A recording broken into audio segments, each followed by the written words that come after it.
Hi, Pavol. Good to see you, my friend. Hi, Shamim. Thank you for the invitation. Yeah, I love your hoodie. Can I see the whole thing? What it says? Yeah, yeah, Oxygen the oxygen advantage. advantage. Thanks. Yeah. Yeah, so guys, Pavol is an instructor of Oxygen Advantage, one of the foremost um, methodologies of high performance breathing, conducted by Patrick McNaughton. That was started by him.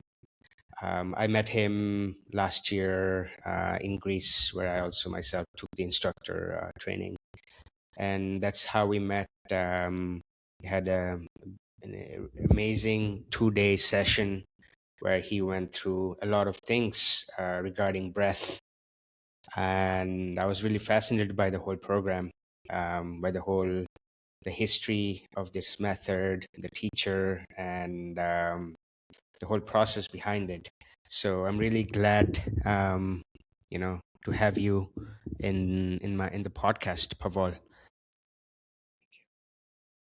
It's a pleasure for me too. Yeah. So I'm curious. So you are, just to give a background, you um, used to be a soccer player, a professional soccer player. I believe a right back, if I'm not mistaken, or Uh, yeah, I was a soccer player, football player, and a right back, yes, and also the center back. Yeah. center back defense, So- and Yes, um, defense. and then you had an injury that led you, but you were like really curious about the other aspects of the game, of high performance, of how different elements fit together to make a really good player. But then I will let you continue your story. I'm really interested in knowing your journey. Yeah, actually, my journey started when I was really young. I was very young. I was very passionate about football, of course, as a kid.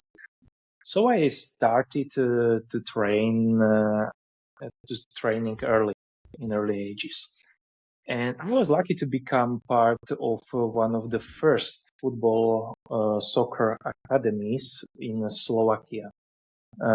It was around 2004 or 2005, I think, yeah. And it was in Nitra, close to my hometown. And football taught me a lot, you know, discipline, consistency, and how to take care of my body, of course. Right. So it helped me also realize how important is sport in daily life, not only for the pro league. Uh, and later on, when I became a professional player, the pressure increased. I was training hard, very hard, but not smart enough. This is the key point, and that's when my injuries start to appear. You know, so especially uh, my muscle differences, for example, in my knees, around my knees, my thighs, my left leg was more was stronger than my right, for example, and it led to injury, of course. And of course, the same happened. Not of course, accidentally. The same thing happened to my brother, and we were both. I was professional. He was becoming a pro, and we were playing football on top level in Slovakia. And unfortunately, the injuries stopped us from this career. But in that period of life, for me, it was not the end. Okay, because of course, my passion was still there, but I wanted to travel. I wanted to go abroad. I wanted to study something different in another country. So it was also the beginning of the new journey. And I returned it to a football after my rehab process. It took a long time, and I applied for going to Greece, going to study there, and I was just full of hopes that some club would want me in that period. So I was training hard, but also I was training really smart, or I started to train also smart, and one coach wanted me, and I was there for one training session, and he was like, "Oh my God, I want this player." Okay, it was lower league, it was third league, it wasn't top league in Greece, but for me, it was a fresh start to get into the football again. So I was very lucky about the coincidence and everything. And coach wanted me, so I started to play. I started to get to the shape again, and then when we actually, it was a really nice year in Greece, and we won a title. We won a title, and we got the promotion to the second division. What was a really huge celebration and success for us. But I had to come back to Slovakia. So I came back. I continued on my studies, and I started to play professionally for for my club, for Nitra. But when I was in Greece, Nitra went down from the top league. Uh, they went to the second league, so I started to play again the second division, and I was trying to become not pro. I was pro, but to become on my top fitness level to get there. But I found out after training sessions, many training sessions, that I couldn't.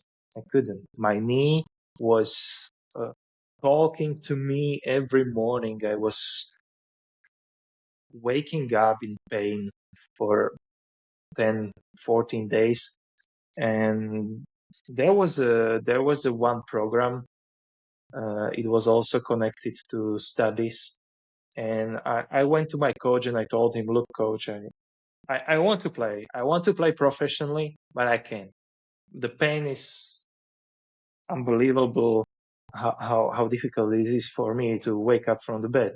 So he was like, "Okay, finish your contract and you can do whatever you want." So I continued my studies abroad, and then I came back to Slovakia, and we together, it's a family business. We opened our physio movement center, and the main topic is to restore the body and to be prepared for everyday performance and for the sport performance too.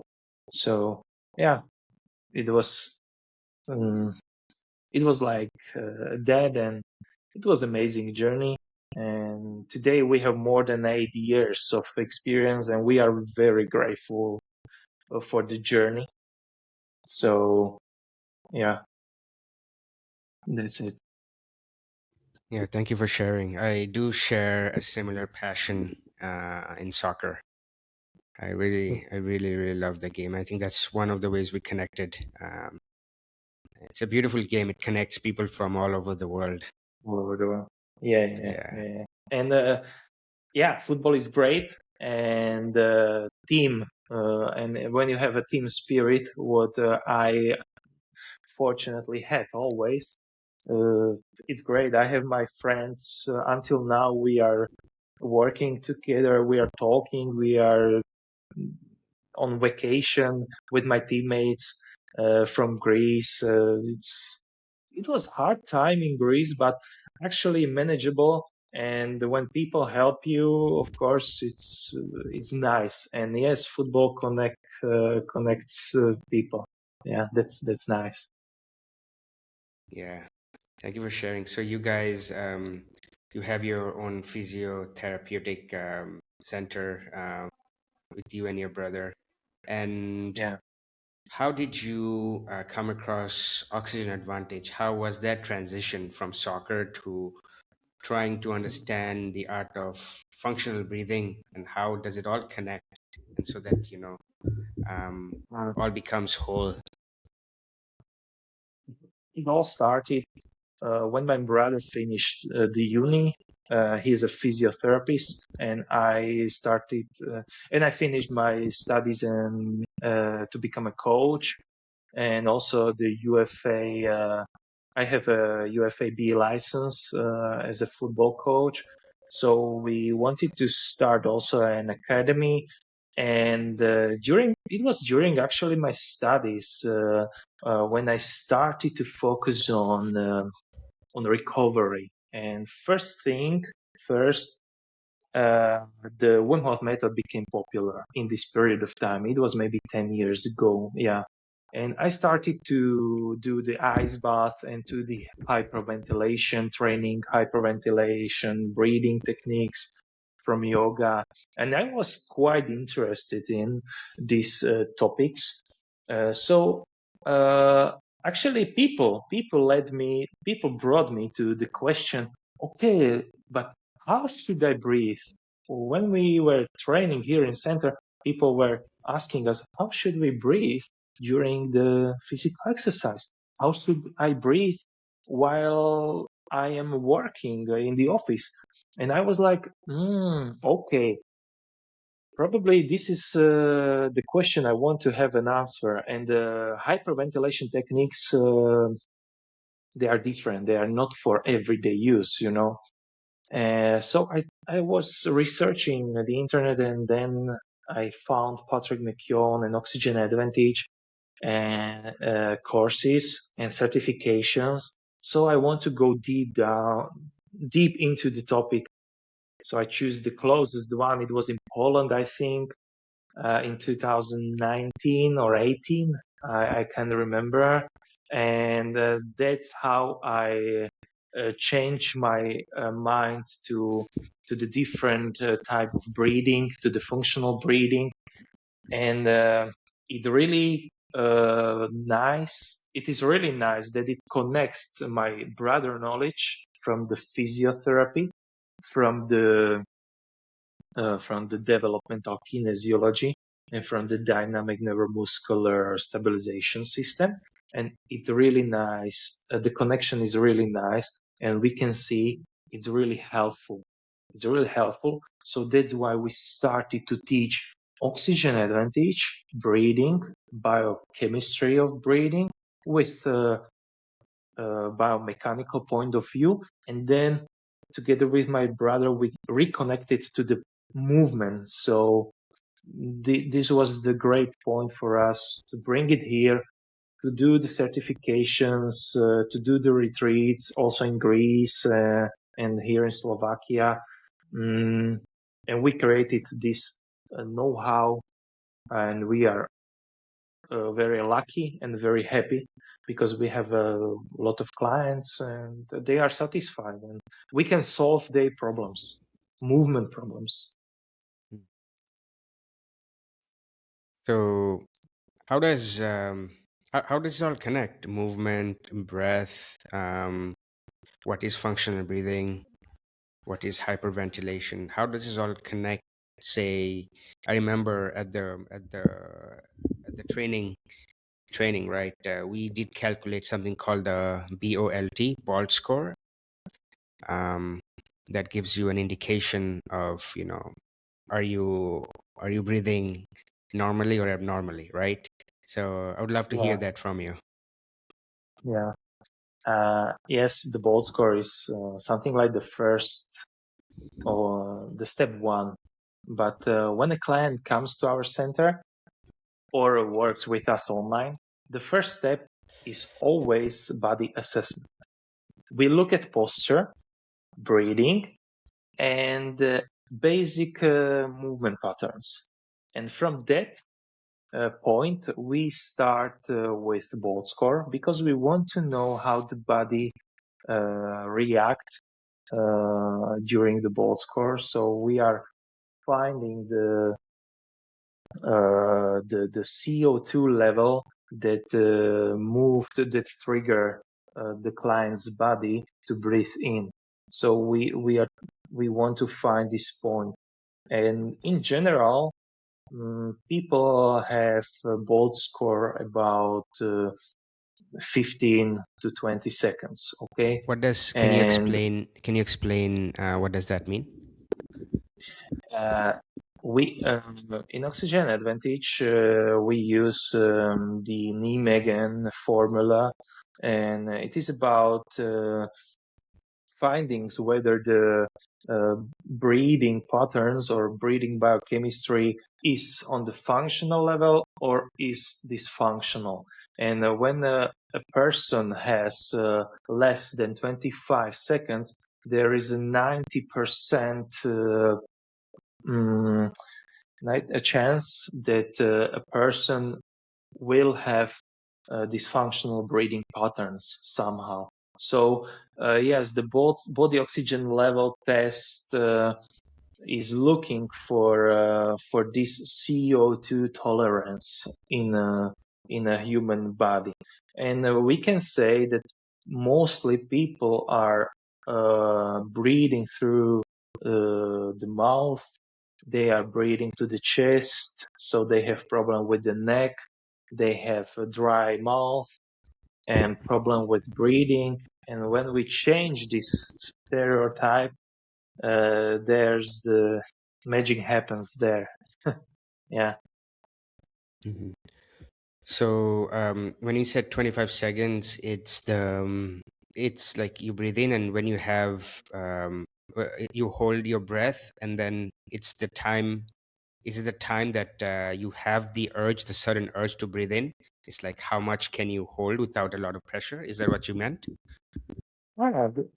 Yes. Or is the other way around? It, it is something like when a person come here. Okay. Usually we want from him to sit down, to relax, to slow down the breathing for 5 minutes, because we want to have a bolt test really accurate. And the most accurate it is in the morning after waking up. But the Mm. first thing is that the client needs to understand how to do it properly. So we are leading them to breathe slowly through the nose only, and after normal natural inhalation, uh, after natural exhalation, they can pinch their nose and hold the breath until they will feel the first urge to breathe. And usually it's about 15 seconds, okay, 10 seconds. It depends. It depends on the client. And when they are holding their breath, they can have a different signs of the body telling them, "Oh my God, breathe in. I need air." Something like this urge, and it can be also the swallowing. Like I can show it. I pinch my nose, holding my breath after exhalation. It's really important. And then I'm waiting for the first urge to breathe. And it came, I relaxed, I released the nose, and my next inhale must be as relaxed, calm as it was before the test. So it shouldn't look like, okay, I release my nose and then, oh my God, big breath. Okay, this is the wrong way how to do the ball test. You have to be in a calm breathing pattern before the breath hold and also after the breath hold.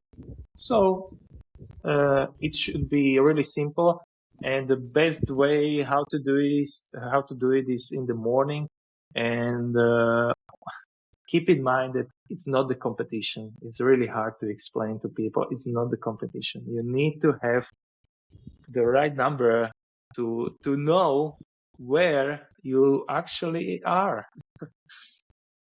Yeah, yeah. It does feel like sometimes a competition. I remember when I did the Wim Hof with a group of people for the first time. You know how you have to hold your like when you're done, you have to hold. It's like you're trying Yeah, to see if I can do it better than the other person. It's yeah. funny in a way. And like in so how does the carbon dioxide concentration connect to to this uh, to this process? What does it tell about you? Uh, the carbon dioxide concentration is increasing while you are holding your breath. Holding the breath. Mhm. And we are looking for improving the tolerance of higher levels of CO2. So usually in Oxygen Advantage, there are simple breathing exercises that you can do every day for 10, for 20 minutes. And also what I like, and your bolt score will increase and you will not feel the urge to breathe while breath holding in 15 seconds. You will, after 2 weeks, you will have the 22 seconds result if you will do it correctly, if you will work on your breathing with your breathing exercises. So this is the one point, and you want to improve your bolt score, of course, to get higher as 25 seconds. It's a nice goal, but don't be too focused on the bolt score. Okay, you should be focused how you relax your body, how you feel, and how you can reset your nervous system, because it is influencing your nervous system and your calm and your stress management during the day and during your life. And also, bolt scorer can be improved only by 2 to 3 seconds a week. So don't rush with this. You have to go slowly. And I started with 13, 12 to 13. I was so embarrassed first when I did the bolt score. There was a group of people, 20 people in Poland with Patrick McKeown, and we were mostly young, under 45, uh, and we had like average 15 or 18 seconds. And there was one guy, he was, I think, 62, and he has like 52 seconds or something like this. We were like, wow, what are you doing with this? How is it possible? But yeah, I was embarrassed because I was professional athlete. I was training hard. I was running like a machine, and my bolt score and breathing functionality was not so good as it should be. Yeah. And so it's crazy. And the more you improve on this, how does it impact your life? I hear you said stress management. What other improvements does one see? Because I know um, you go you do all these exercises, and then you check your ball score later. I'm curious, what is the purpose of this? How does it benefit you within the upcoming months, years, if you continue the flow? Uh, actually, I felt calmer, not only in everyday life, but I felt calmer while I was doing a training session. And the biggest impact it had when I started to using Oxygen Advantage sport masks, uh, and it helped me to increase the bolt score like very well. But it helped me to feel, to increase and improve my recovery. I was running from the beginning, I started to run with nasal breathing only, and it was really hard. It was really hard for me, and also it was maybe March or February, March, yeah, and it was cold air outside, and I could feel that the air coming to my lungs is warmer. Okay, it's really nice, but my heart rate was a little bit about average. So I was running with a specific heart rate with my to my body, and it was like a zone 2 for me because I had all the tests. And I was running only with nasal breathing. It was hard, so I had to slow down to keep my heart rate in my optimal level. So I was slower. So I didn't run for 8 kilometers as I used to for 40 minutes. I ran, I don't remember exact number, maybe 5. Okay, so it was quite different, and I started to think, okay, but I feel really good. The other day I have more energy. I don't feel my legs so tired. So mm, the biggest impact it has on my recovery. Increasing both was connected to my recovery, and I was very happy for this, because you are thinking the other day that you can have a small amount of exercises also with nasal breathing, and your body will recover faster.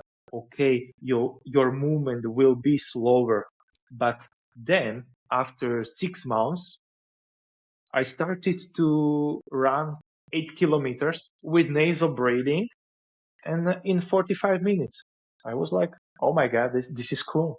This is really good." So I need to understand.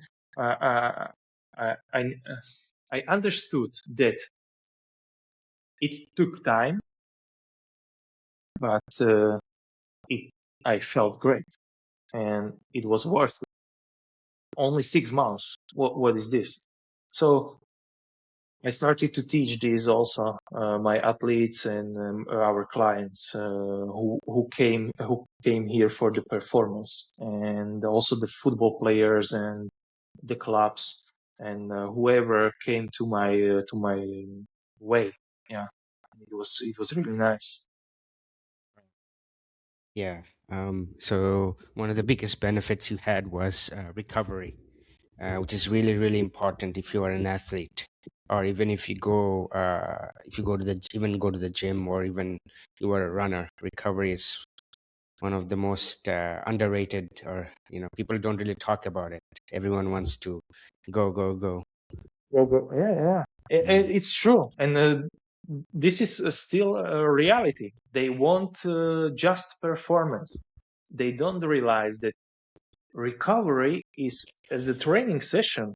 It equals to training session. A recovery session, training session is the same. If you are training hard, as I was when I was younger, and you are not training smart, or you are not recover enough, you are destroying yourself. And this is our main journey, or our passion is to restore the body as a whole system, reconnect the tissues and everything to work together to improve in the long term, not in the short term. I want from athletes to be in shape for 5 years, not for 5 months, as the season is, or 7 months. Because usually it's like this. I want the preseason to be perfect. The preseason is perfect, very hard. I want from you to be the best, in the best shape during the season, and you are working hard. And then after, or close to the end of the season, the injury level in the teams went up. So, and they don't realize this. It's crazy, but yeah, they should think about the recovery as they are thinking about the performance. It's Yeah, crazy. it's really sad to see sometimes. Like my favorite team is Manchester United, and recently, they went through a phase where during the AFCON, two of their best players were out playing for the tournament, and a lot of the other players were injured, like the strongest defenders and the best midfielder. So it impacts the team really bad, injury, and I've seen people, like, it's sad. Like some people are some athletes are more prone to injury, and it's really sad to see them. Like, imagine someone who has just came back from an injury, and then 1 or 2 games later something else happens to them, and then you could see them in the tears. So yeah, it's sad. It's Yeah, very, very, yeah, I it is. It is. And for example, the injuries cost Premier League, I think, 42 millions of pounds for a season, I think. So it's crazy how much money they are losing from the injuries. And actually, this is the topic I'm crazy about this, because people think that you need to have recover session or something like this, like rehab. They still think it's easy. It will not get me anywhere.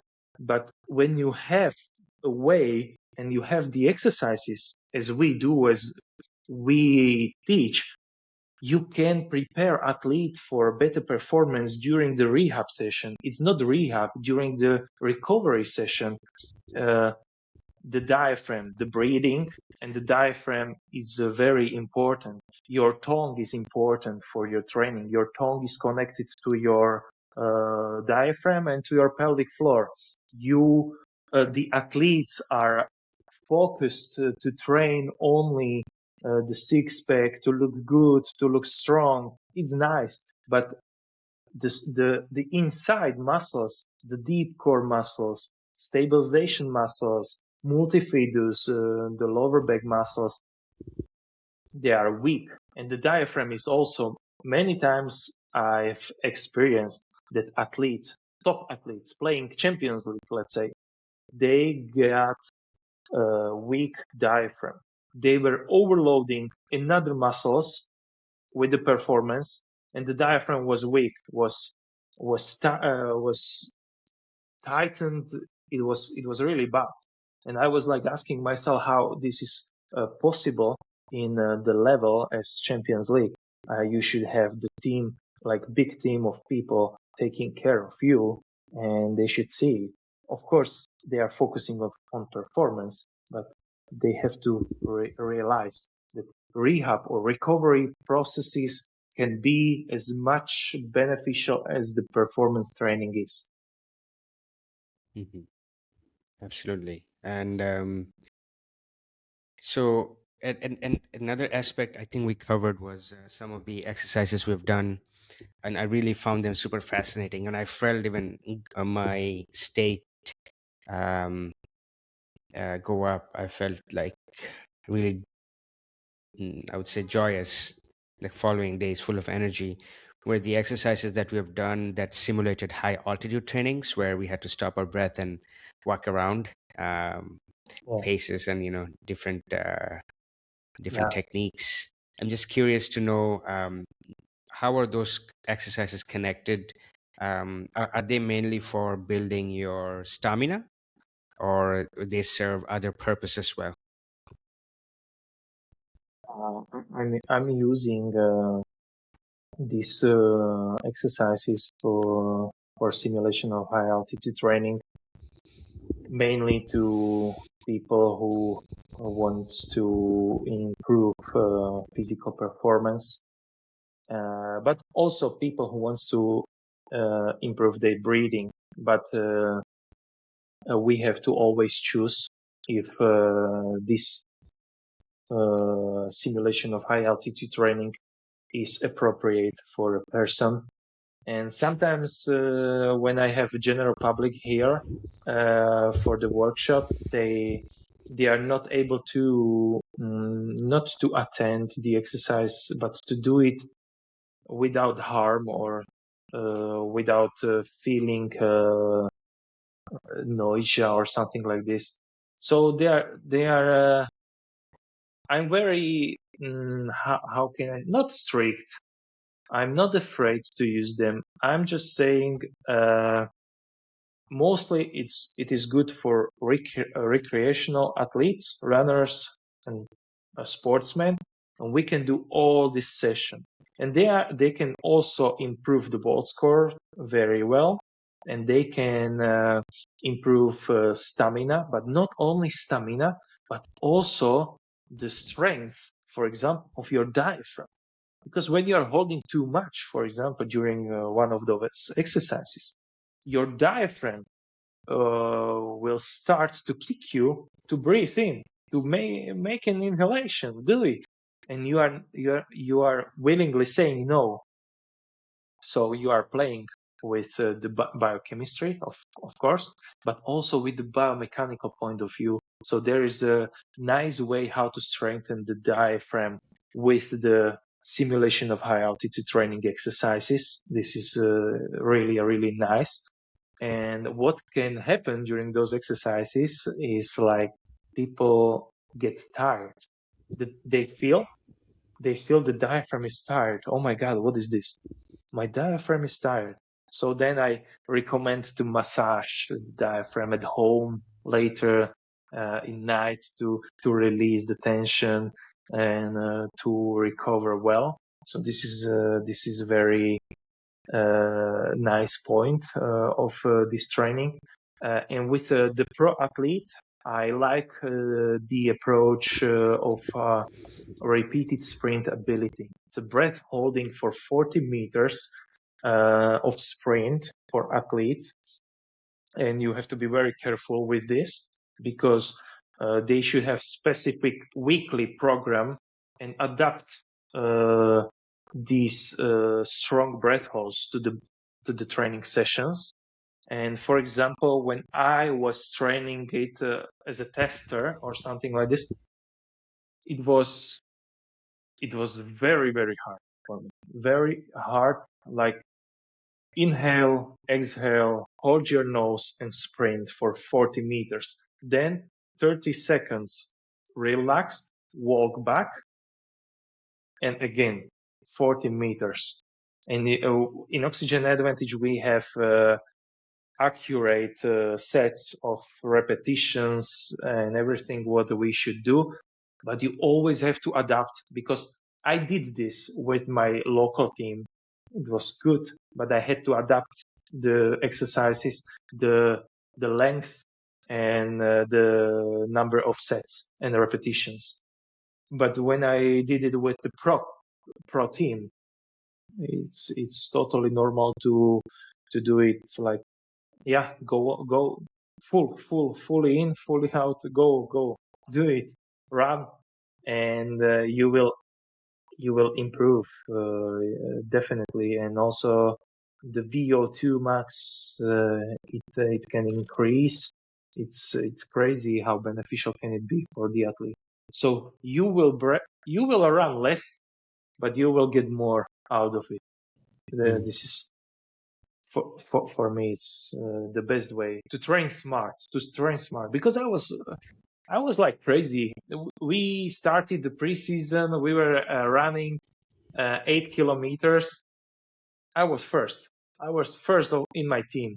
I wanted to be first. I was first.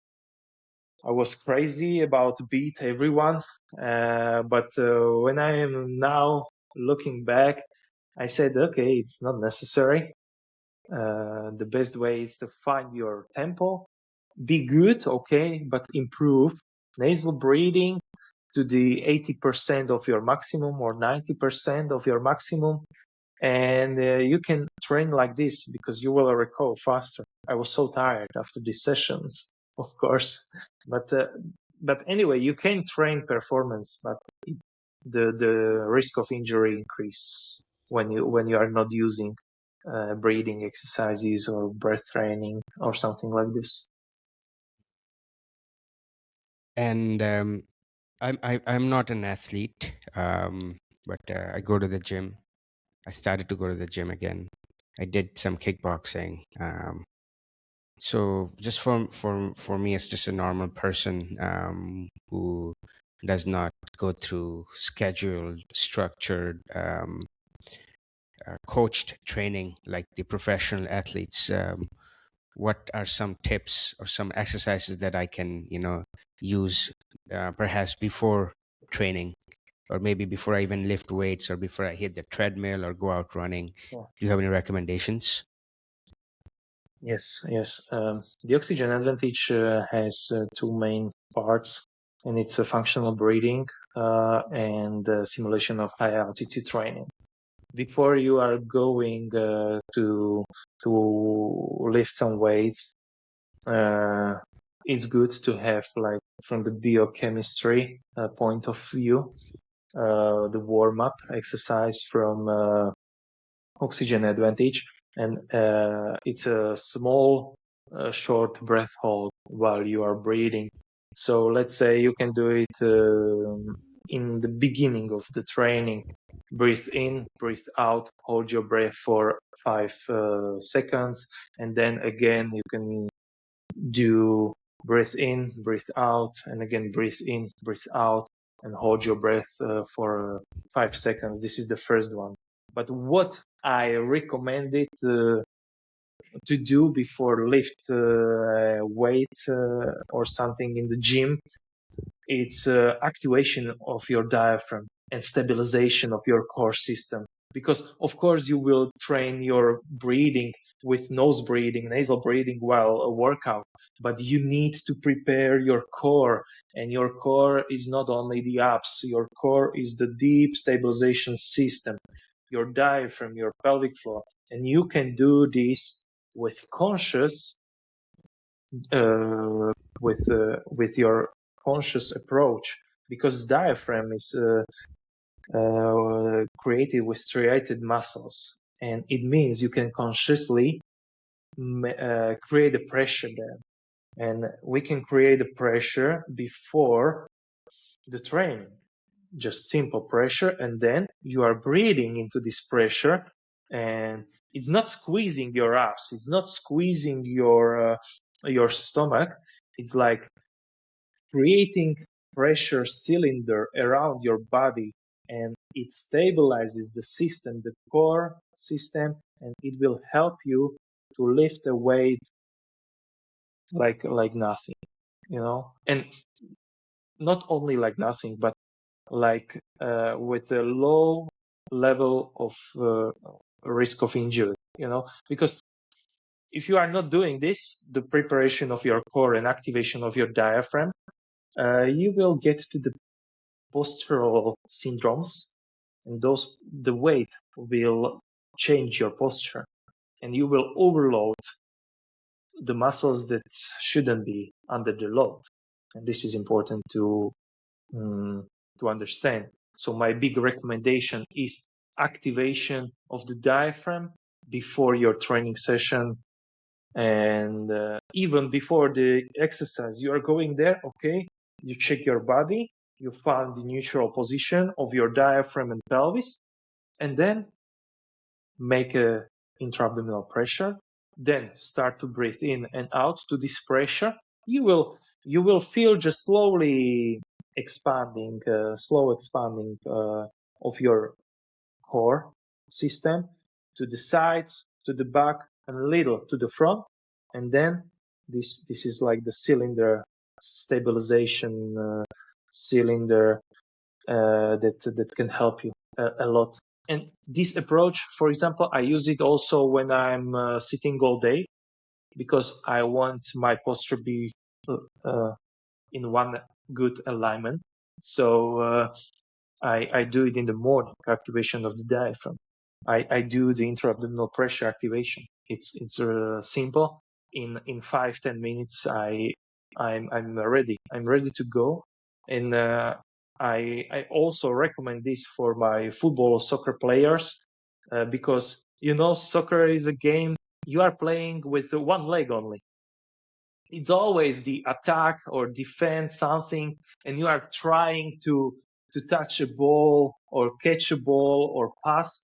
So most of the time you are on one leg, and it is really important to have a good stability when you are also in this one leg, when you are under the pressure of your opponent. This system is like it's covering everything because it's going to your hands, and it's connected to it's connecting your hands, your legs, and you feel more powerful in the game or during the exercise in the gym. So that's yeah.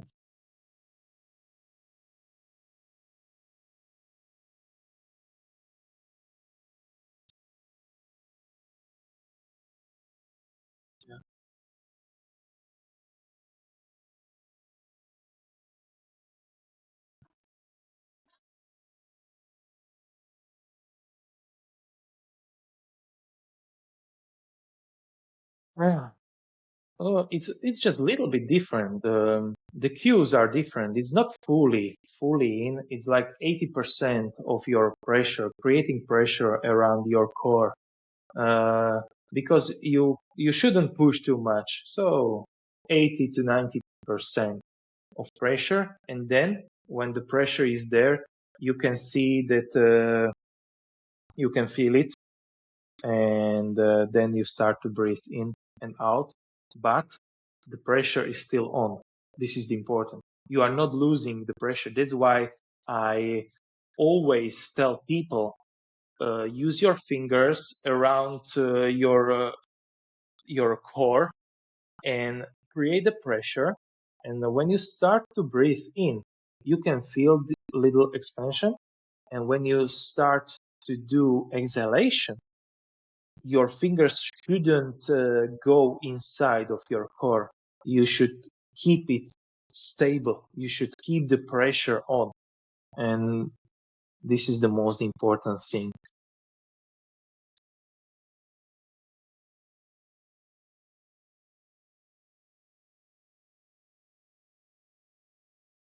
Yes, yes, yes. You are still maintaining the pressure. Exactly.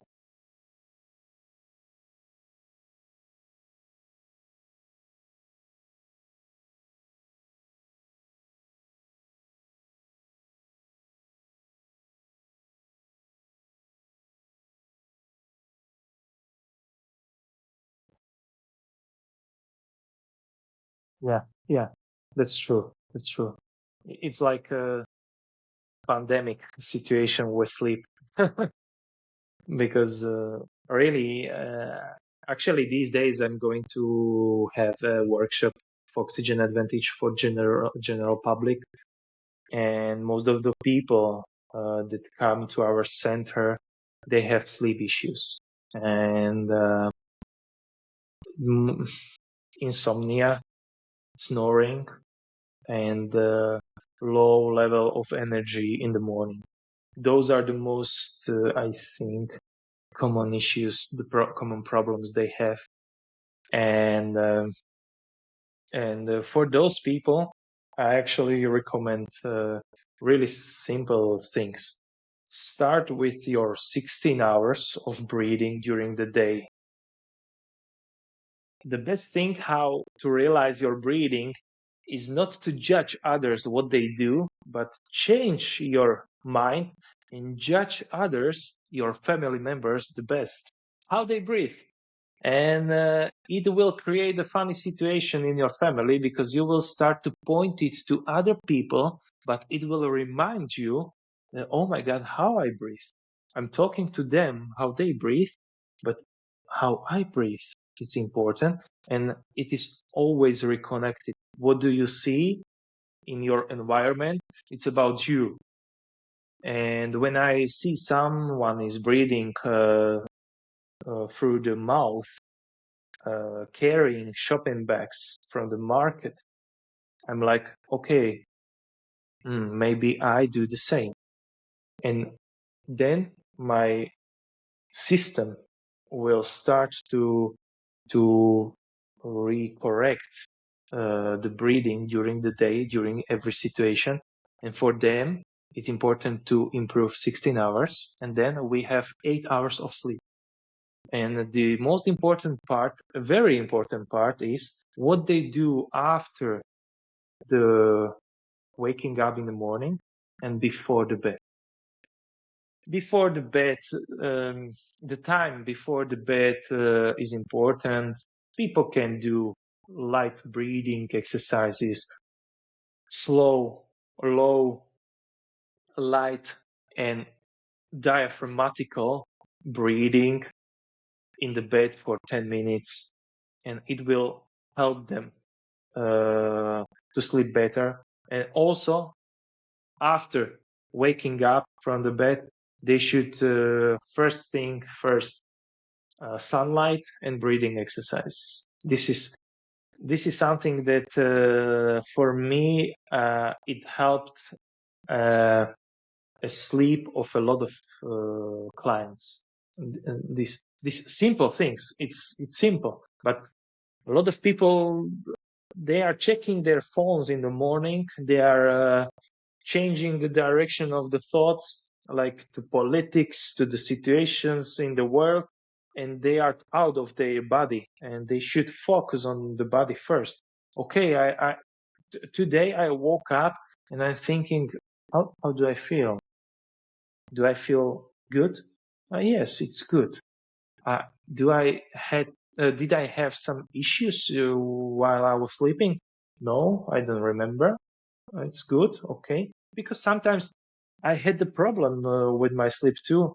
After the game, my adrenaline levels were like in the sky, and I couldn't fall asleep. Uh, and also last year, I had some issues with sleep. It was, I think, November. I had 2 weeks. I was waking up from 2 to 4 a.m. I was like, what happened to me? And because I'm checking my sleep with the Oura Ring and these trackers, I could see there is a lack of deep sleep. So I had to think about this. And what was the main point for me to improve your sleep was morning, 5 minutes, this self-regulation or something like this, discussion with yourself, how did you sleep and if it was good, and then breathing exercise. Before sleep, 10 minutes of light, slow, and diaphragmatic exercises. And two other, for me, it worked for me, strength training and cold showers. Altogether, it helped me a lot. It helped me a lot. Yeah.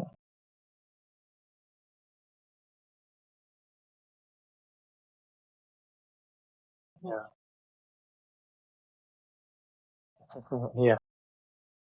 Yeah. Yeah.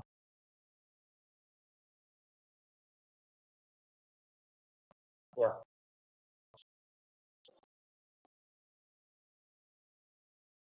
Yes. Yes. Yes.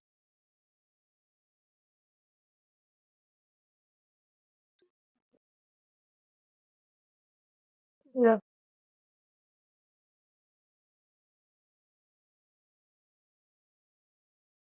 Exactly.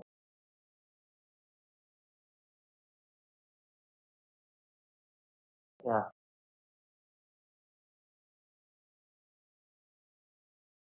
Yeah. Exactly. Exactly. Yeah. And sleep is, for me, is the top level, because when I sleep, uh, if my sleep is well, I don't have I don't have any problem during the day. I don't want to eat carbs, for example. I don't want to drink sweet waters, or I don't have these problems. But the the thing is, I don't have this urge or taste to have some sweets during the day. No, I don't need. No, I can't say food. I like food. I like to eat, but healthy, small portions, maybe a lot, big portions of a healthy food. But when my system and my sleep works well, I eat only the good stuff. This is important for me.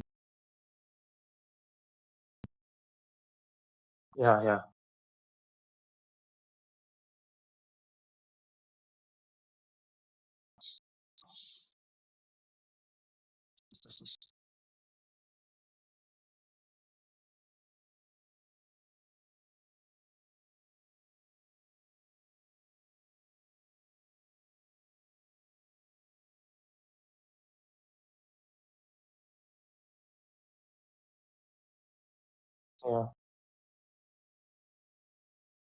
Yeah, yeah,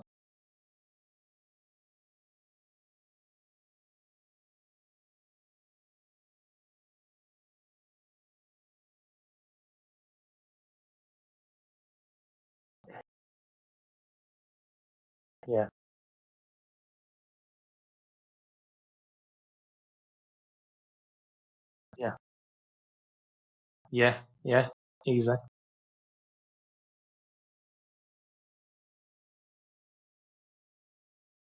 Yeah, exactly. Agree.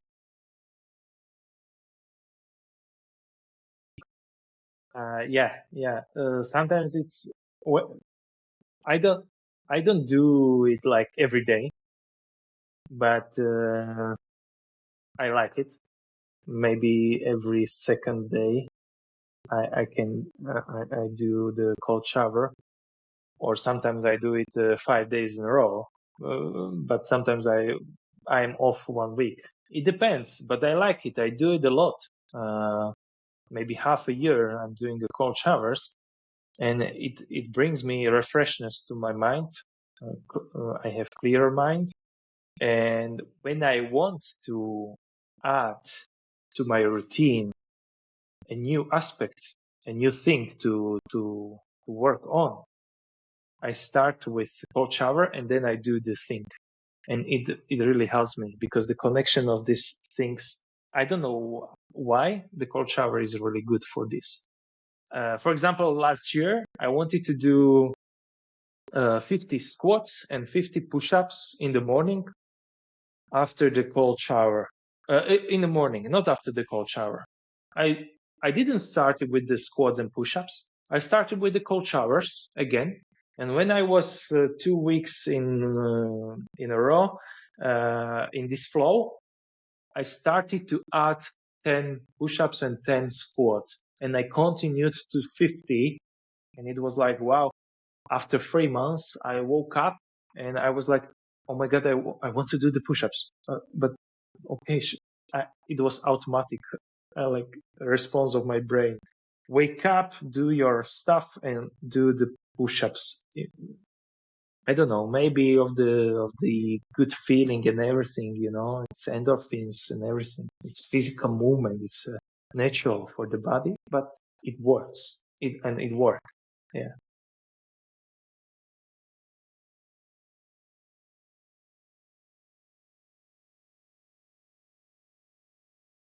Yeah.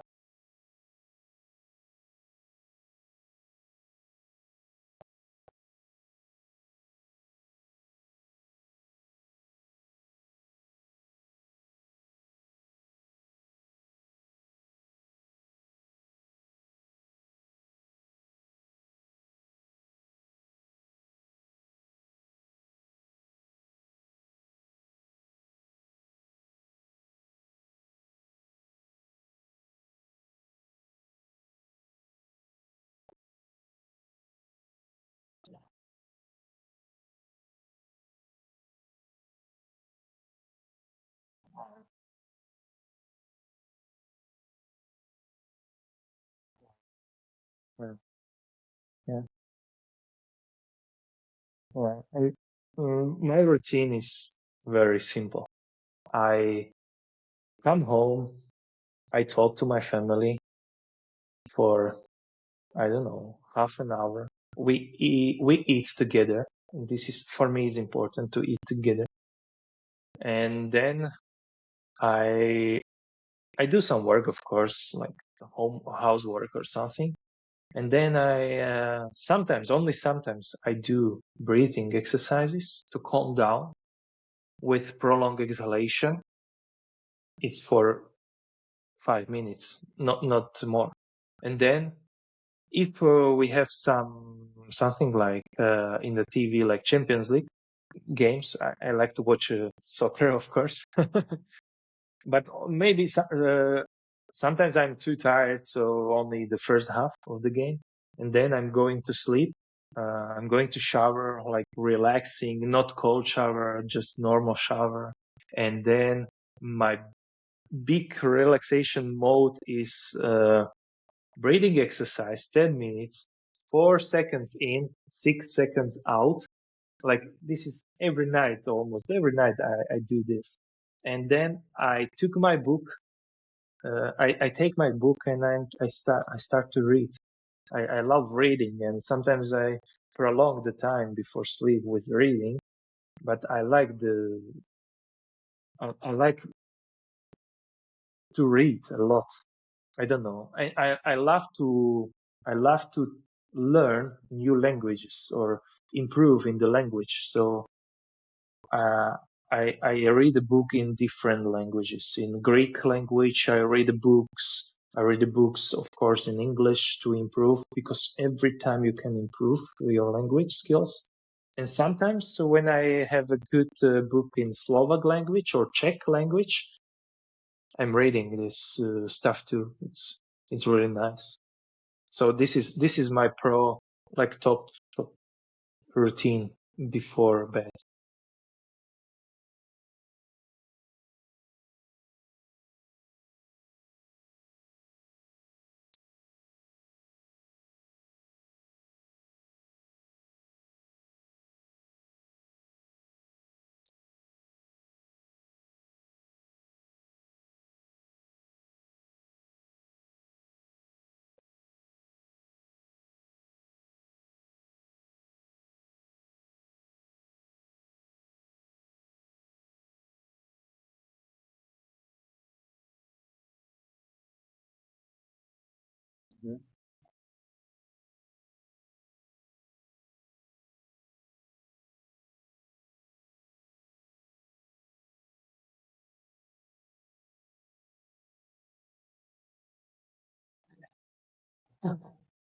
Mhm.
Uh, uh, in the moment, we completed our Deva Physio Coaching, Deva Physio Coaches methodology, and this is we created the program Deva Premium, where the people can enter this for 1 month, 2 months as they want. They can learn the physio rehab or performance routines for the body, and they can also connect with us for body assessment, which is crucial for someone who has pain. And this program, we help we help people move and breathe better by restoring how the body is designed to work naturally.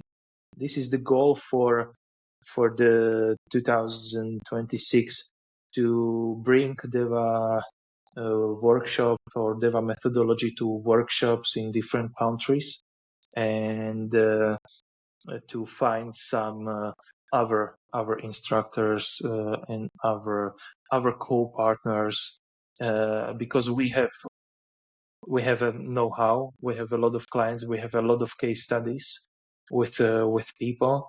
And yes, I was going to last year to one academy, football academy in Greece, to show them how they can improve the performance, to show them our DEVA physio coaching. But it was too late, and we didn't think about all the steps, so we left it for this year, and we will see if this year is going to be in reality. But yes, our plan is to go to the clubs, teams, or to individuals. Even the athlete, if they want and they don't have time, they can sign up in our DEVA Premium, and they can have physio diagnostic body assessment, and they can work with us, together with us, month by month. So this is our goal, because we finished and we prepared a lot of things after 8 years of experience, and after the knowledge we have from different approaches, we put it together. And now, yeah, we are focusing mainly on this. So doing workshops, different cities, different countries, and people who have problems with movement and want to restore the body and improve performance. Yeah.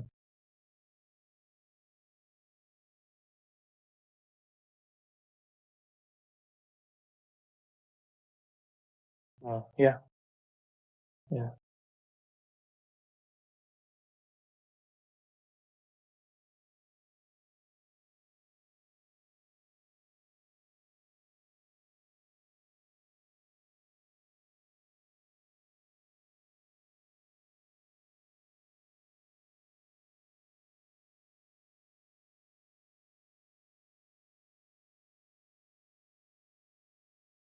Yeah.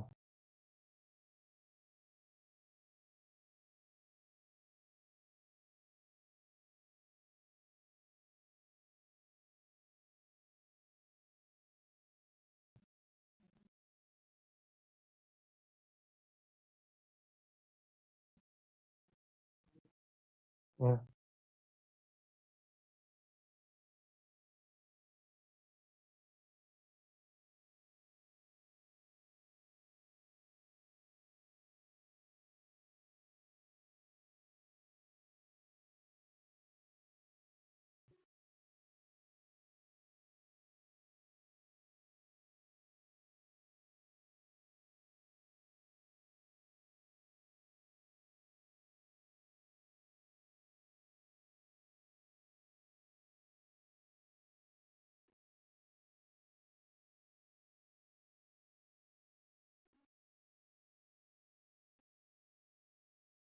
Right.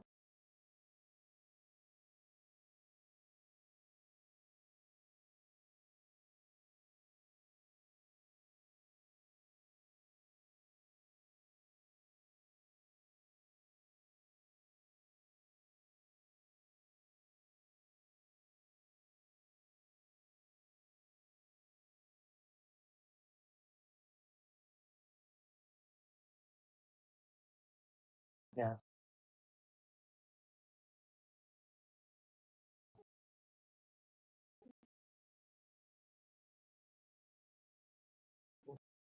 So,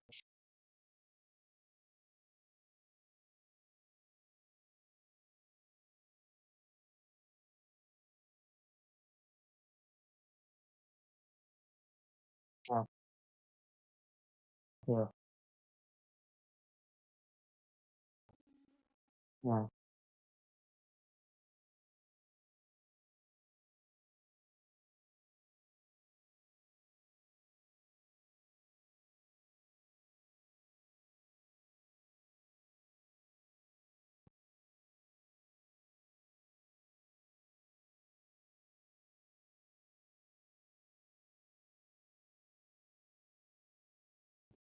I would like to share the what I have in mind. The oxygen advantage technique, breathing technique, is great because it will give you the tools to improve the training and everyday life too of the people, of your clients. And if you are working as a personal trainer or fitness coach, this certification is like, wow, you can learn, you you will have an access to a lot of stuff, and you can study slowly, and you can choose your path and go through it.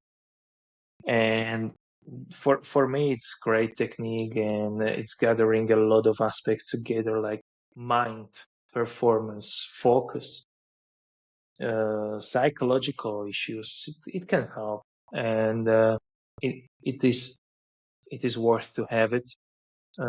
It is worth to do it, and to learn the oxygen advantage. It's not nothing. It's not something. As Patrick McKeown is always talking, I'm not guru. Look, I'm not guru. Those breathing exercises are there. You know, we. I just gathered it together somehow. I created a structural system based on the 𝐒𝐞𝐚𝐫𝐜𝐡𝐞𝐬 method, and now we can spread it to the world. And this is really nice. And what I like is that I can enrich a little bit and connect. I can connect the oxygen advantage with our experience, with the developmental kinesiology, with the movement, and bring it to the real movement world. And for me, it's like, wow, super fantastic, and I'm really passionate about this.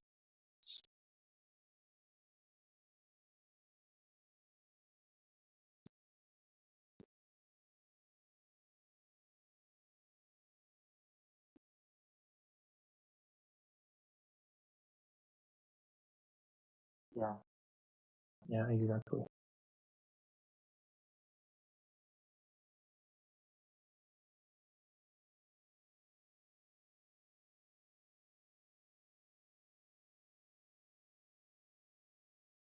Thank you very much, Shamim. Thank you for the invitation, and I'm glad that I could be here and talk with you.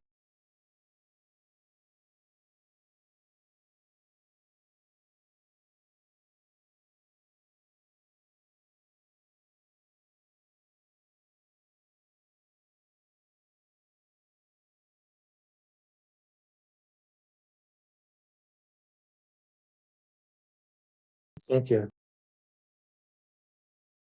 Thank you for you too. For you too. Good luck.